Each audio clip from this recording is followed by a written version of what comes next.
Queridos hermanos y amigos, gracias por estar nuevamente con nosotros en nuestra serie Explicando el Texto. La semana anterior vimos un pasaje de 1 Corintios 14 sobre Pablo exhortando a la iglesia que tenga un buen comportamiento dentro de la iglesia con respecto al don de las lenguas, el don de lenguas. El día de hoy vamos a tener una conclusión sobre esto que tiene que ver específicamente con el don de lenguas. Quiero que sepa, en primer lugar, en que el don de lenguas se registra como un acontecimiento de manera inicial en el libro de Hechos, capítulo 2, el verso 5 en adelante dice: habían judíos que moraban en Jerusalén, hombres piadosos procedientes de todas las naciones bajo el cielo. Y al ocurrir este estruendo, la multitud se juntó y estaban desconcertados porque cada uno oía hablar en su propia lengua. Estaban asombrados y se maravillaban diciendo: miren, ¿no son galileos los que están hablando? ¿Cómo es que cada uno de nosotros los oímos hablar en nuestra propia lengua que hemos nacido? Este texto nos refleja que el Dios utilizó este don para que se comunicara el Evangelio. Pablo en Corintios va a hablar de que el don y todos los dones son para edificación de la iglesia. Los dones tienen como propósito edificar a la iglesia y la expansión del Evangelio por toda la tierra. Quiero que sepa que a lo largo de la historia de la iglesia cristiana ha habido tergiversaciones con respecto a este don, y esto no es tan nuevo, es muy antiguo. Uno de los primeros que tergiversó este don fue Montano, un obispo allá por el año 155 después de Cristo, donde él creía que tenían que tener ciertas cosas sobrenaturales y literalmente hablar en balbuceos. Sin embargo, los cristianos de aquel entonces se reunieron y los condenaron porque no estaban bajo el criterio de la palabra de Dios. A lo largo de la historia vemos que la iglesia nunca ha tenido comportamientos con respecto a no ser en el último siglo, donde pensamos que el don de lenguas es un balbuceo o una de las cosas hablar sin sentido. En primer lugar, queridos hermanos, la Biblia habla que este don fue utilizado para comunicar el Evangelio y edificar a la iglesia. ¿Qué es el don de lenguas en sí mismo? La palabra lengua viene de una palabra griega llamada glosa, que significa idioma. En otras palabras, podríamos decir el don de los idiomas. ¿Qué quiere decir esto? De acuerdo a Hechos 2 y de acuerdo a todo el libro de Hechos, que menciona 3 veces el don de lenguas,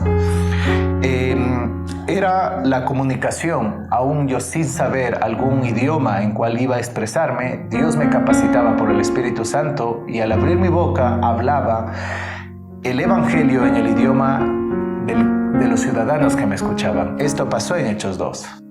Lo que pasa que en Corinto la iglesia había estado siendo influenciada por los cultos paganos griegos, que también tenían una cosa similar al don de lenguas, pero que no eran idiomas, simplemente eran balbuceos de excitación. Y literalmente la iglesia copió esta situación y comenzó a traerla como un don divino. Pablo en el capítulo 12, 13 y 14 de Corintios los corrige diciendo que el que habla y no tiene intérprete, mejor que se calle. En otras palabras, les está diciendo: si nadie te entiende lo que estás hablando, entonces por ende no tienes que hablar porque nadie te entiende lo que vas a decir. El don de lenguas a lo largo de la historia de la iglesia cristiana siempre ha sido para comunicar el Evangelio. Por lo tanto, este don fue utilizado de manera primaria en la iglesia cristiana del primer siglo para comunicar el Evangelio y edificar a la iglesia.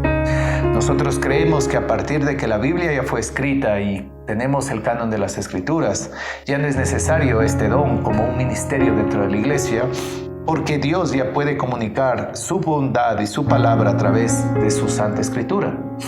El don de lenguas, por lo tanto, se resume en 3 cosas.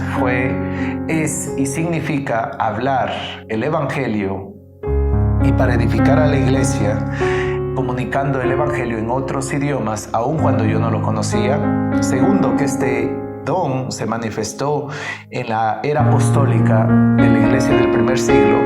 Y tercero, que a partir de ahí han habido intentos de tergiversar este don a tal punto que aseguran que si no tienes este don no tienes el Espíritu Santo. Tal cosa, no existe ni un solo texto de la Biblia que me diga tal cosa.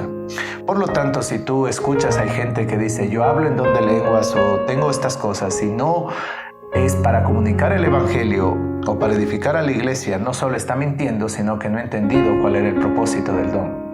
Por lo tanto, aquellos que aseguran que existe el día de hoy el don de lenguas, no solo están dañando y tergiversando la Biblia, sino que están mintiendo, porque tal cosa no existe. Lo que sí existió en el primer siglo fue el don de los idiomas en cual se comunicaba el evangelio, a pesar de que yo no conocía el idioma en cual estaban los oyentes o las personas que iban a escuchar. Así que solo termino diciendo esto, que siempre el diablo ha buscado las maneras de cómo engañar y tergiversar la verdad. Pero aquellos que se someten a la palabra de Dios nunca saldrán defraudados. Por lo tanto, la manera en que nosotros debemos explicar el texto es bajo su contexto y lo que la misma Biblia dice. Todos estaban asombrados, el versículo 12, y perplejos diciendo los unos a otros. Estos dicen cosas que oímos en nuestro propio idioma. Por lo tanto, para esto Dios utilizó este don y para esto Dios dio este don a la iglesia del primer siglo. Un abrazo y que Dios les bendiga.